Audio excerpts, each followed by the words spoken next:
Mas olha, meus amigos, que tal você ir direto na fonte? Você vai ler O Brinco, de Fábio Del Santoro. O Brinco, Fábio Del Santoro. Esse livro encontra-se facilmente?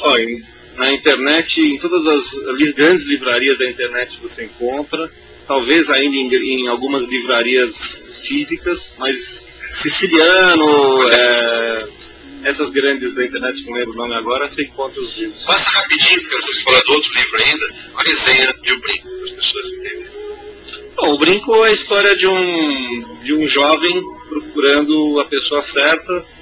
Ele se apaixona pela pessoa, ele acha que está apaixonado pela pessoa certa, mas na verdade ele entra em atrito com essa realidade e ele é auxiliado pela espiritualidade, pelo seu anjo da guarda, onde ele recebe sinais através de pergaminhos que dão um outro enfoque do amor, né? Enfoque do amor que a gente não pratica e não conhece. Maravilhoso. Então, olha aí, O Brinco, de Fábio Del Santoro, nas principais livrarias do planeta Terra. Se você me inscrever agora, meu querido ouvinte, você vai ganhar um exemplar. Não é isso, Fábio? É isso aí. De O Brinco. Escreva agora, meu querido ouvinte, para cá, você ganhou um exemplar de O Brinco.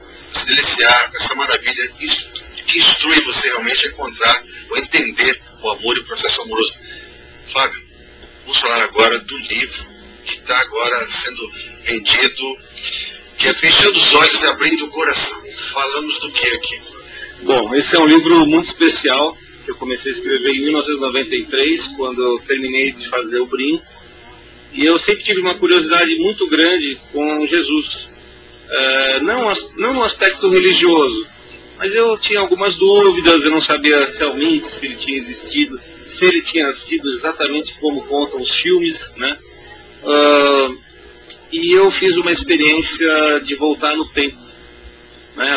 De regressão, de autorregressão. Já havia feito antes?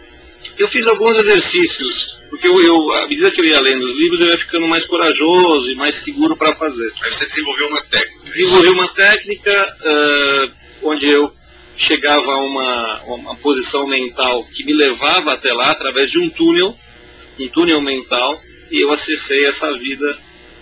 Para minha surpresa, eu realmente tinha estado lá em outra vida. E o Fábio, meus ouvintes, ele descobriu então que ele foi uma personagem que viveu na Galileia naquele tempo de Jesus. Quem você era, Fábio? Eu era o Jonas, o ferreiro. Jonas, o ferreiro. E a partir do olhar do Jonas, então você relata a passagem de Jesus, não é isso? Exatamente. O Jonas era um judeu, né, claro, como todos eles. Só que ele tinha uma diferença muito grande. Ele acreditava seriamente que alguém viria e que esse alguém seria o Filho de Deus. Coisa que nos judeus não faz nenhum sentido, né?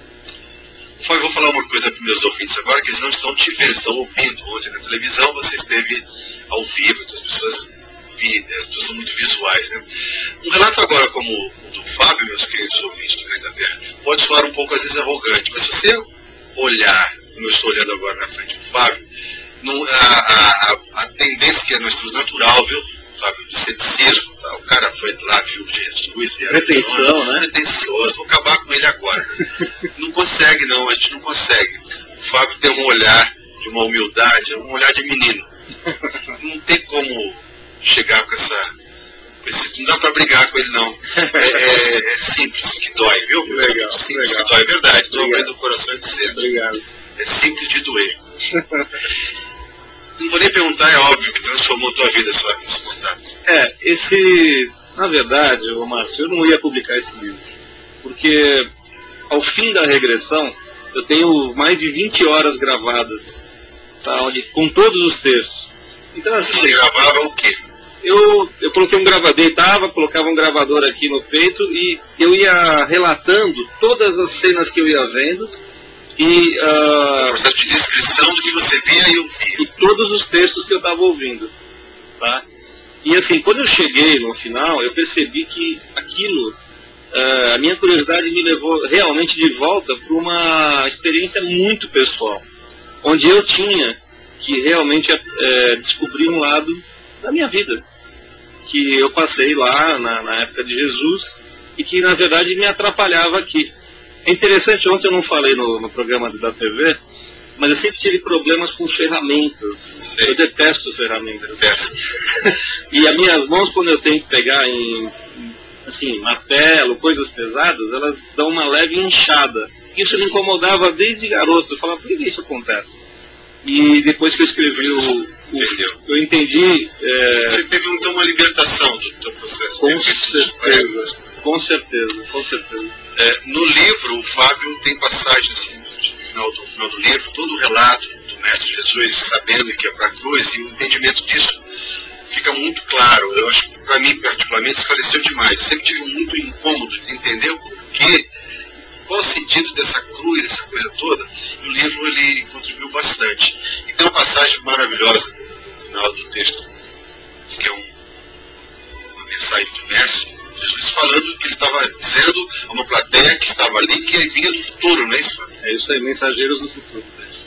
Você estava entre eles ali. Eu era um dos, só que eu não sabia. Só depois que Jesus chegou para mim e falou assim, você tem a obrigação, você tem um acordo comigo, você vai me prometer que você vai voltar do futuro para pegar as minhas reais palavras.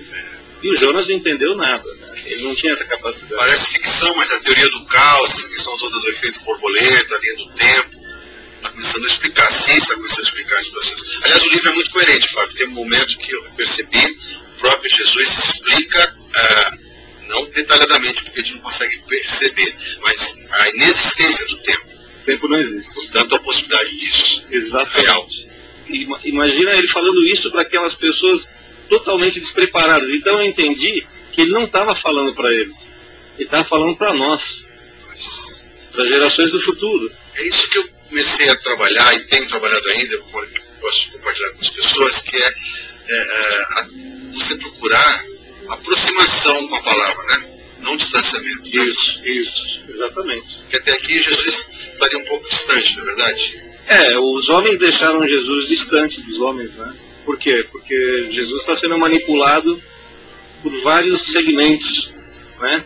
E que em nome dele estão só conquistando riqueza e dizendo que estão fazendo bem em nome de Jesus. Acho que Jesus era alguém muito simples e muito poderoso, era um Deus encarnado. Aí ele não queria que fizesse nenhuma religião com o que ele falou.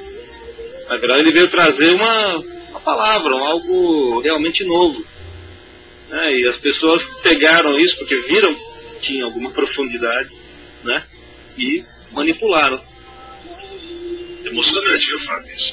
Emocionante porque... Não é fácil eu falar essas coisas, mas é o compromisso que eu tenho. E eu quero que entendam que o meu compromisso não é com nenhuma religião, tá? Porque senão vão falar assim, ele é espírita, ele é kardecista, ele é católico, ele é isso. Então não ponham rótulos. Esse livro é somente um registro oficial da minha experiência pessoal com alguém que realmente existiu e é muito melhor do que falam do que ele é. Ele é muito mais próximo de todo mundo do que vocês possam imaginar. Eu vou te dar um testemunho também mais do pessoal, Fábio, que especificamente para mim, particularmente, me aproximou mais de Jesus, porque eu sempre tive comecei por conta justamente dos dogmas impostos, que eu desde pequeno não sentia bem da imagem de um Jesus muito distante. Esse Jesus aqui é um Jesus amigo, né? Amigo. Ele está na sala da gente, está dentro da gente, ele está do lado. E eu percebi também nas palavras dele, não há julgamento, é só perdão. Sim. Na verdade a energia dele era uma energia de amor. Não é, olha, eu acho que não é nem de perdão, é amor. É amor. Porque de onde ele veio não tem perdão, não tem mal. A culpa é o problema. Não tem, a culpa foi criada aí pelos magnatas da igreja. Isso está encalacrado no nosso DNA. Sim, né? Vamos culpá-los para torná-los mais maleáveis, mais manipuláveis. Né?